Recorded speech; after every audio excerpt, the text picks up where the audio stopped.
Assalamualaikum warahmatullahi wabarakatuh. Hai teman-teman semua, saya Rizka Septiani dengan NIM 2386206062. Saya dari Fakultas Keguruan Ilmu Pendidikan dan Prodi Pendidikan Guru Sekolah Dasar. Saya dari kelas reguler A semester 2. Pada kesempatan ini saya akan menjelaskan tentang pergerakan nasional Indonesia. Munculnya pergerakan nasional Indonesia. Pergerakan nasional Indonesia itu tidak terlepas dari peristiwa-peristiwa yang ada di Asia seperti kemenangan Jepang atas Rusia tahun 1901 sampai 1905. Meningkatnya pendidikan Rusia, rakyat, terbitnya surat kabar sebagai media, komunikasi, serta adanya paham baru yang masuk ke Indonesia yang mempercepat tumbuh dan berkembangnya nasionalisme di Indonesia. Ada juga beberapa yang melatar belakangi pergerakan nasional Indonesia, yaitu antara lain yang pertama ada pengaruh pendidikan. Dengan adanya trilogi Van Deventer, terutama dalam bidang pendidikan, memiliki dampak yang signifikan terhadap pendidikan sekolah untuk rakyat Indonesia. Meskipun awalnya sekolah-sekolah tersebut ditujukan untuk anak-anak penjajah, namun masyarakat pribumi juga ikut terlibat dalam upaya pendidikan tersebut. Sekolah yang awalnya didirikan untuk masyarakat pribumi dengan tujuan menghasilkan lulusan rendahan yang kemudian diangkat sebagai pegawai tingkat bawah, yang ternyata juga mampu melahirkan individu-individu cerdas yang menjadi pelopor pergerakan nasional seperti Dr. Wahidin Sudirohusodo.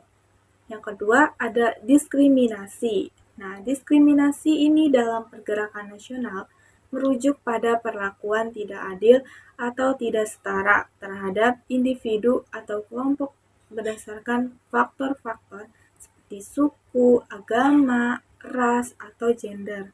Meskipun perjuangan untuk kemerdekaan Indonesia bersifat inklusif dan menyatukan berbagai lapisan masyarakat, namun tidak dapat dipungkiri bahwa beberapa bentuk diskriminasi juga terjadi dalam konteks pergerakan nasional. Nah, penting untuk mengakui adanya masalah diskriminasi dalam sejarah pergerakan nasional Indonesia agar dapat memahami tantangan yang dihadapi dalam membangun masyarakat yang adil dan inklusif. Upaya untuk mengatasi diskriminasi dan mempromosikan kesetaraan hak dan kesempatan bagi semua warga negara harus terus didorong agar Indonesia dapat menjadi negara yang lebih merata dan berkeadilan bagi semua individu. Nah, yang ketiga ada pengaruh paham baru. Nah, paham baru yang berkembang di Eropa seperti nasionalisme, demokrasi, dan liberalisme juga masuk ke dalam wilayah daerah jajahan di Asia dan Afrika. Nah, di sini ada bentuk-bentuk pergerakan nasional Indonesia. Nah, yang pertama itu ada Budi Utomo. Nah, organisasi Budi Utomo lahir pada tanggal 20 Mei 1908 sebagai bagian dari era kebangkitan nasional di Indonesia yang didirikan oleh Dr. Sutomo, Suraji, dan Gunawan Mangunkusumo yang merupakan mahasiswa Stovia. Dengan perintisnya Dr. Wahidin Sudirohusodo, organisasi ini fokus pada bidang sosial, ekonomi, dan kebudayaan untuk mencapai kemajuan bagi Hindia atau Indonesia melalui usaha seperti memajukan pendidikan, teknik industri, pertanian, peternakan, perdagangan, dan menghidupkan kembali kebudayaannya sendiri.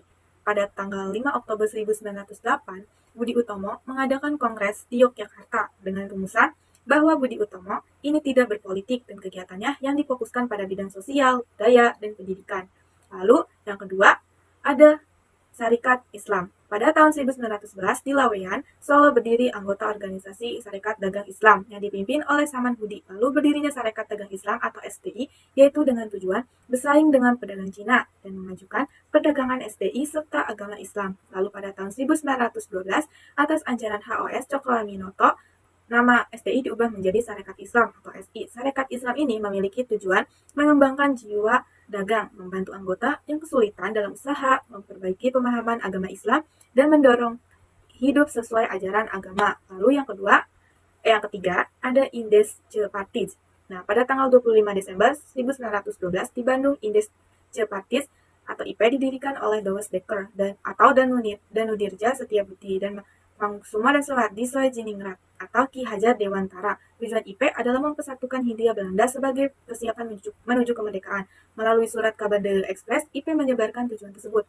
Anggaran dasar dan program kerja Indes Cepatis adalah membangun patriotisme terhadap tanah air, bekerja sama untuk memajukan tanah air dan mempersiapkan kehidupan rakyat yang merdeka. Untuk mencapai tersebut, yang diambil Indes Cepatis yaitu antara lain memberantas kesombongan sosial dan menanamkan cita-cita kesatuan nasional, meningkatkan pengaruh pro-Hindia dalam pemerintahan, memperjuangkan kesamaan hak warga, dan memperbaiki keadaan ekonomi Hindia. Lalu yang keempat, ada Muhammadiyah. Nah, Muhammadiyah ini didirikan pada tanggal 18 November 1912 di Yogyakarta oleh Ki Haji Ahmad Dahlan yang merupakan seorang ulama besar yang terpengaruh gerakan Wahabi. Tujuan ini didirikannya Muhammadiyah adalah memajukan pengajaran Islam dan mengembangkan pengetahuan Islam dan cara hidup menurut peraturan Islam, membantu dan meningkatkan kehidupan sosial masyarakat Islam. Lalu yang kelima, ada Partai Komunis Indonesia. Nah, pada tanggal 4 Mei 1914, Henk Snevely mendirikan Indeks Sosial Demokratis Vereniging atau Persatuan Sosial Demokratis India Belanda dengan anggota awal dari dua partai sosialis Belanda. ISDV kemudian berganti nama menjadi Partai Komunis Indonesia pada Mei 1920 di Semarang, yang dipimpin oleh Seon terpilih sebagai ketua, Darsono sebagai wakil ketua, dan H. W. Dekker sebagai bendahara, dan Saigono menjadi komisaris partai. Lalu yang keenam, ada Taman Mahasiswa. Taman Mahasiswa merupakan lembaga pendidikan nasional yang didirikan oleh Soehardi Sojiningrat atau Ki Hajar Dewantara di Yogyakarta pada tanggal 3 Mei 1922. Lembaga ini bertujuan untuk menyesuaikan sistem pendidikan dengan kebudayaan Indonesia. Tujuan tersebut dapat tercapai dengan Pancadharma, taman siswa yang meliputi dasar kodrat alam, dasar kemerdekaan, dasar kebudayaan, dasar kebangsaan atau kerakyatan, dan dasar kemanusiaan. Lalu yang ketujuh, ada Partai Nasional Indonesia atau PNI. Partai Nasional Indonesia ini didirikan pada 4 Juli 1927 di Bandung oleh Insinyur Soekarno, Dr. Cipto Mangunkusumo, Insinyur Anwari, Mr. Sartono, Sunaryo, dan Budi Anto. Sekian yang dapat saya sampaikan, kurang lebihnya saya mohon maaf. Semoga video ini dapat berwawasan dan bermanfaat bagi kita semua. Sekian dari saya, wassalamualaikum warahmatullahi wabarakatuh.